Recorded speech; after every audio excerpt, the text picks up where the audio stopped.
খানসা হিফজখানায় পড়ি। বয়স 15 কিংবা 16 হবে। আমাদের হালাকায় এক মাঝবয়সী মহিলা ছিলেন, আফ্রিকান মহিলা। একদিন দোয়া কবুলের তালিম চলছিল।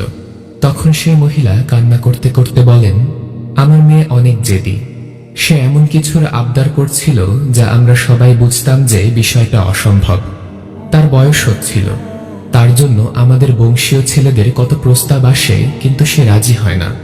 সে কালো চামড়ার, অনেক লম্বা আর স্বাস্থ্যবতী। আমাদের গোত্রে এমন মেয়ে মানে অনেক সুন্দরী, কিন্তু এই আরবে তো কালো স্বাস্থ্যবতী মেয়েরা সুন্দরী না। আরবরা সাদা চামড়ার পাতলা ফিনফিনা মেয়ে পছন্দ করে। তো আমার মেয়ের ইচ্ছে সে আরবের সুন্দর ফর্সা চামড়ার একজন ছেলের বউ হবে। আমরা তাকে অনেক বকা দিতাম, বুঝাতাম যে এমন আশা করলে জীবনেও বিয়ে হবে না। মেয়ে বলতো, আমার বিয়ে কি তোমরা দিবা নাকি আমার আল্লাহ দিবেন? কদিন পর আমার বড় ছেলে এক আরবের পক্ষ থেকে প্রস্তাব আনলো। আমরা সবাই খুশি হলাম অনেক, কিন্তু আমার মেয়ে না করে দিল। কারণ সেই আরব লোকটা বৃদ্ধ ছিল আর তার আগের 3 জন বউ ছিল। আমার মেয়ের খুব রাগ হলো আর আমাদেরকে সাফ জানিয়ে দিল যে সে দিনদার আরব নীলচোখওয়ালা সুন্দর যুবক চায় আল্লাহর কাছে। তার জন্য যেন আমরা কেউ পেরেশান না হই, আল্লাহ এনে দিবেন তার সেই স্বপ্নের রাজপুত্র। আমরা বুঝেছিলাম ওর আর বিয়েই হবে না। একে তো ওর কালো চামড়া, চেয়ে বসছে সুন্দর সাদা চামড়ার আরব। আমরা নিচু বংশীয় গরিব মানুষ, আর আরবরা সেই ধনী আর উঁচু বংশীয়। সব না হয় মানলাম, কিন্তু নীল চোখ, এ আবার কোন পাগলামি? আরবদের বেশি থেকে বেশি খয়েরি চোখের হয়, কালো আর খয়েরি। নীল তো ইংলিশদের হয়। আমাদের তখন মনে হচ্ছিল ও আসলে বিয়েই করতে চায় না, তাই এসব আবদার করে।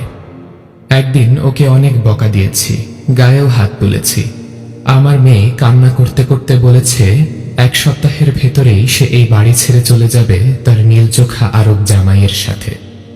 আমরা খুব রাগ করলাম, মেয়ে পাগল হয়ে গেছে, মেয়ে বেয়াদব হয়ে গেছে, এসব বলে ওকে অনেক বকা দিচ্ছিলাম।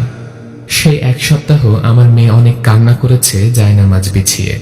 সারাক্ষণ সারা রাত সে কান্না করে করে তার রবের নিকট দোয়া করেছে।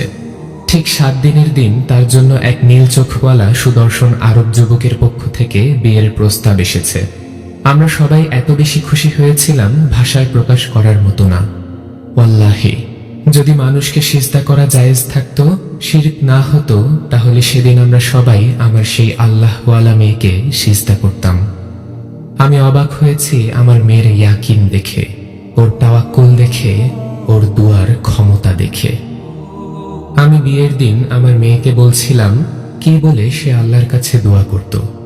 মেয়ে বলল, আমি সারাদিন ইস্তিগফার করতাম আর সারা রাত আমার পছন্দ ব্যক্ত করে দোয়া করতাম। আর আমার ইয়াকিন ছিল আল্লাহর কাছে সবই সম্ভব। আজ 8-10 বছর আমার মেয়ে অনেক সুখেই সংসার করছে। ওদের বাচ্চাগুলো অনেক সুন্দর সুন্দর, কেউ সাদা, কেউ কালো, কেউ বা মাঝারি। কিন্তু মজার বিষয়, ওদের সবার চোখের রং নীল। আমরা সবাই একটা ঘোরের মাঝে চলে গিয়েছিলাম ভদ্রমহিলার এই গল্প শুনে। মহিলা প্রচুর কান্না করতে করতে গল্প বলছিলেন, আর আমরা মারাত্মক রকমের ইমোশনাল হয়ে পড়েছিলাম। রাতের তাহাজ্জুদ আর ইস্তিগফারের কি ক্ষমতা, তা এই 2 সময়ে দোয়া না করে বোঝা যাবে না।